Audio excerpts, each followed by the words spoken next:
Howdy hey everyone, and surprise surprise, Pokemon has made a lot of Pokemon. Over 1,000 in fact. So with so many Pokemon over a whole 9 generations, fans have noticed patterns throughout the games. For example, many games have some kind of 3-stage bug type on Route 1, some even have 2. Or how many have an electric type rodent meant to mimic the big man himself, some even have 2. These patterns are called tropes, and they aren't limited to Pokemon. For example, many franchises have an old mentor character. Those would be considered tropes. But we don't care about those. You came here for the Pokemon. I've made a few videos about some tropes for my fan-made region, Celtica, and so here we are to clean up the last few. Specifically, I'm gonna make Pokemon filling the roles of the Pika-clone, fossils, and Pseudo legendary of my region. So, without further ado, let's go! So first off the list is the Pika-clone, or some electric-type rodent meant to mimic Pikachu. Some themes among the Pika-clones are very small, cute rodents with round cheeks, the electric type, and many keep their Japanese names instead of getting new English names. Most of them. Prior to the 5th generation, every single Pika-clone was pure electric type, but since then everyone is mixed up with another type. Now, when making my own, I'll obviously take these into consideration, as well as take inspiration from inventions. For this invention, I'll use the rice telephone. Now, I'm not an expert, so don't quote me on this, but according to a quick Google search, it's the first device to electronically transfer human speech, like a telephone. But it can't just be a telephone, so to remedy this, I'll combine it with an animal that is well known for its hearing, a bat. Now, technically, a bat isn't a rodent, but neither is a hedgehog, or a marmot, or whatever the heck Dedenne is. And besides, it's close enough. I'll make the wires the tail, and it'll have patterns that mimic the fan thing. I told you, I'm not an expert on this. I'm starting it off with a very box-like shape to mimic the box-like original rice telephone, and some, semicircle wings. It was originally like a pure semicircle, but then I decided that a slit would mix it up a bit, make it a little bit different. It'll have thumb things that look like, thumbs, but that also makes the wings look like lightning bolts. It's got a cute face with a big old nose. Here's Denzuwa, from Denwa, Japanese for telephone, and Inazuma, Japanese for lightning, an electric psychic type. Denazua have incredibly powerful brains for their small size. They scavenge for food in groups and silently communicate via telepathy for coordinated hunts. Their ears are highly sensitive and can pick up even the slightest noise from up to 5 miles away. Even though it's off the ground, I decided to give it psychic instead of flying, as to not overlap with Emolga, and psychic fits the theme a lot more. But to make for it, I decided to give it levitate anyways. And the next set of tropes is fossils. Every region, except these stinkers, have had fossils, but since Paldea and Alola didn't have fossils and Galar's fossils are weird, we haven't had any traditional rock-type fossils since Kalos. Well, I'm gonna change that. Why? I don't know, it just felt like it. For first fossil, I'm gonna use a dinosaur that I'm surprised hasn't been made into a Pokemon, a Velociraptor. And no, I don't count the Volt half of the Galar fossils. Those guys are just weird. Well, as to not spoil the evolution, all you really need to know now is that I'm gonna make a little raptor. I'm starting off with, as promised, a little raptor. He's gonna be just a happy little guy, just a happy little fella. I decided to give him some little hair because, cute little guy. Originally he didn't have the cheek things, but then I added them anyways, and I'm like, oh, he looks cute. Giving him some orange and red colors, so, fire type. So, yeah, just makes that a little bit obvious. Here is Velospeed, from Velociraptor and Speed, a fire rock type. Their speed is their greatest advantage, running around and leaving trails of fire wherever they go. However, particularly clever predators can follow the trails of charred grass to their nests, leading to their extinction. Now that we have the baby, I can tell you what the evolution is going to be based on. So what is one thing Velociraptors are really well known for? Their speed. You know what else is fast? Meteors. Just like the one that killed the dinosaurs. Meteors entering Earth's atmosphere is also basically big fireballs, tying in the fire type. Another important prehistoric event was when cavemen invented fire, so this Pokemon will have some caveman aesthetics, especially big hair covering the eyes. When I was drawing this one, there was one thing that I really wanted. I wanted it to look fast. It was like angled a little bit, has this silly hair covering it, which contrasts with the scary looking mouth. It has feathers on the back that would trail behind it and light up with fire when it was running. It has this big bump on its forehead. I wanted it to like compete with Rampardos. At first I made too many colors. I originally wanted the hair to be white, but then I decided, if I make it black it can look like smoke. Here is Frictaptor, from Friction and Raptor, a fire rock type. These Pokemon competed with Rampardos in headbutting contests. Its hair covers its eyes, causing it to randomly run into trees and rocks. When running fast, the feathers on its tail ignite, looking like a comet. Now for the second fossil. Something I thought was interesting is that there's no fairy-type fossils, so I just thought, why not? Now, even though the last Pokemon didn't really tie in with the German theme, this one definitely will. It's based on this that I'm probably not even gonna pronounce right, so I'm not even gonna try.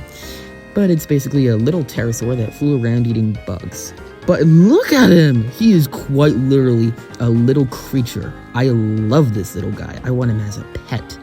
And if you're wondering why fairy, well, the fairy type is essentially the cute type, and this little fella is definitely cute. For our adorable little creature, I didn't want much. The one thing that I really did know is friend-shaped. I just wanted him to be very, very friend-shaped. I wanted to give him feathers or fur because, the original dinosaur, at least most depictions of it, have feathers or fur or whatever that is, giving it the obligatory, that word, pink fairy type aesthetic. So, yeah, here's Aragna from Ariel and the dinosaur's name, a fairy and rock type. When these Pokemon were alive, they would fly from tree to tree looking for food. However, they aren't the brightest and would often fly straight into predators' mouths. It is assumed that this is what made them go extinct. And now to evolve it, and I got nothing. It's really hard to come up with in-depth inspirations for every single Pokemon, so this one is just going to be the animal. Realistically, it's just going to be a bigger Aragna. Sorry. Yeah, so it's just going to be a bigger dinosaur. Just a fellow. He's going to be a bit hunched over like an old man, so I guess there's that inspiration because, dinosaurs are old. I use that excuse for my regional bug. Go watch that video, by the way. Actually don't. It's not a good video. Giving it more pink colors, but more orange for a bit more color variation. So, here's Naglide, from the dinosaur's name and Glide, a fairy and rock type. Back in its heyday, they were the masters of flight in one of the earliest instances of Pokemon flying, despite not having the flying type. They would find mates by grooming their feathers and making themselves look much larger than they actually are. And now for the exciting part of the video, the pseudo-legendary Pokemon. Or, I guess, the super powerful Pokemon. No, that's stupid. A pseudo-legendary Pokemon is a Pokemon that is introduced late in the game, has super high evolution levels, and has a BST of 600 in the third stage, and all but 2 are Dragon type. Now, even though pseudos without the Dragon type are celebrated, I have unfortunately succumbed to the trend, and have also made mine Dragon type. But for such a powerful Pokemon, I wanted an equally prominent invention. So, enter the printing press. The printing press was one of the most influential inventions ever. Prior to it, people wrote books by hand. Since this was super inefficient, close to nobody was able to read. However, after it was made, books were suddenly super easy to make. But for this first stage, I just wanted it to be a little lizard guy. However, this will become more apparent as it evolves. Don't you worry. Now, something that I'm kind of realizing right now is that the first stage pseudo-legendary, this little guy, and the fire-type fossil, I already forgot its name, actually have very similar body plans. They're just little lizard guys. This guy has really big eyes to show the cute baby factor. He's also super skinny. He's kind of based on a gecko, sort of, and he's got this big, manhole cover looking off thing on top of his head. He's got yellow colors. I wanted the original plate to be brass, but I don't know, it was too orange earlier. Here is Ireko from Iron and Gecko. Thanks to the login for helping me name this guy. A pure dragon type. These gleeful Pokemon enjoy running around and slamming the plate on their head into trees. Siblings will often play with each other by headbutting each other and seeing who falls over first. So you might be wondering, hold on, why does it have Iron in the name? It's not even Steel type. And to that I say, not yet. For its evolution, the main thing I wanted was, aside from it getting bigger, was more ways to put words onto paper. It'll have fountain pen patterns and a little typewriter keys on its back. Oh yeah, I forgot to mention, but the reason Ireko is so skinny with the big disc on its head is so that it looks like a typewriter key. It's gonna be, for the most part, an Ireko, but it's gonna be semi-quadrupedal, which means that it's like, basically like, it's sometimes on 4 legs, sometimes on 2 legs, whatnot. Basically it's on 4 legs most of the time. It has a more triangular looking mouth, so it looks a little bit more serious and less goofy. Like I said, more like patterns. And these weird spines that, like I said, look like typewriter keys. He's got eyeliner, which will make a little bit more sense in the future. Here is Printile, from Print and Reptile, a dragon and steel type. These Pokemon secrete an ink-like substance from their tails, which they use in battle to disorient foes. They mark their territory by spilling ink onto the plate on their heads and headbutting trees, leaving an inky mark. They are very proud of their plates and wash them regularly. And finally, it's time for the real Pseudo, the final stage, the big guy. Oh yeah. Like its prevos, I wanted it to include more ways to put writing on paper, but unlike them, I wanted to take inspiration from something that puts symbols on living things. Yeah, it's based on a branding iron. In fact, that's where Ireko gets the iron from its name, branding irons. Oh, and one last thing, I don't know what type of lizard it is exactly. It's just kinda stereotypical lizard. Actually, Ireko has Gecko in its name, so it's canon now. It's a gecko. Now, the one thing I know I wanted for this guy was big and intimidating, but also kind of skinny. Like, I wanted it to be like, I wanted it to look kind of like, I guess kind of like Milotic, where it's like long and skinny, but also could take a hit. It's got this big sombrero looking, manhole cover looking off thing on its head. I used that joke earlier, dang it. And a more monstrous looking mouth.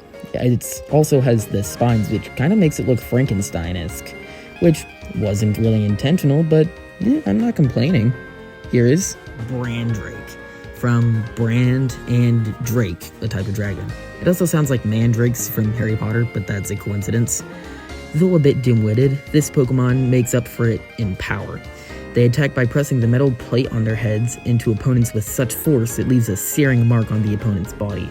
They enjoy basking in the sunlight, but said sunlight causes the metal bits of their bodies to become hot to the touch. It has a new signature move called Branding Headbutt, an 85 base power physical steel type move with a 40% chance to burn. This might actually be one of my favorite designs I've made for this region. Definitely one of the most monstrous Pokemon I've made. And that's it for today. I really hope you enjoyed it. Also, feel free to join the Discord, the link is in the description. But for now, this is a goodbye. See ya, and stay safe.